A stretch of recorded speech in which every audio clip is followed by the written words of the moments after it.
କୌଣସି କାରଣରୁ ହଠାତ୍ ଜଙ୍ଗଲରେ ନିଆଁ ଲାଗିଗଲା।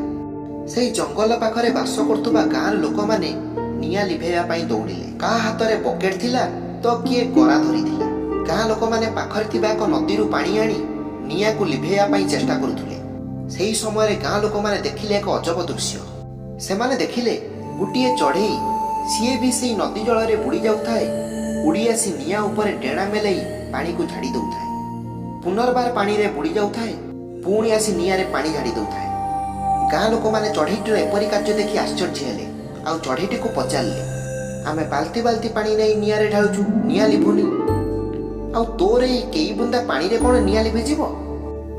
ଏକଥା ଶୁଣି ଚଢ଼େଇଟି ଟିକେ ହସିଦେଲା, ଆଉ ସୁନ୍ଦର ଭାବରେ ଉତ୍ତର ଦେଲା, ହୁଏତ ମୋର ଏଇ କେଇ ବୁନ୍ଦା ପାଣିରେ ନିଆଁ ଲିଭି ନପାରେ, କିନ୍ତୁ ଯେତେବେଳେ ଇତିହାସରେ ମୋର ନାଁ ଲେଖାଯିବ, ନିଆଁ ଲଗା କାମରେ ମୋର ନାଁ ନଥିବ, ମୋ ନାଁ ଥିବ ନିଆଁ ଲିଭା କାମରେ।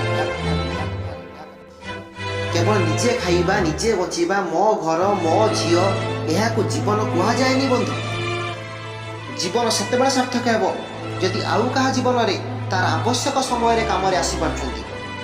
ଯଦି ଜଣେ ଆପଣଙ୍କର ସାହାଯ୍ୟ ଚାହୁଁଛି, ହାତୀ ପରି ନ ହଉ, ଏଇ ଚଢ଼େଇ ପରି ଛୋଟିଆ ସହାୟତାର ହାତ ବଢ଼ାନ୍ତୁ।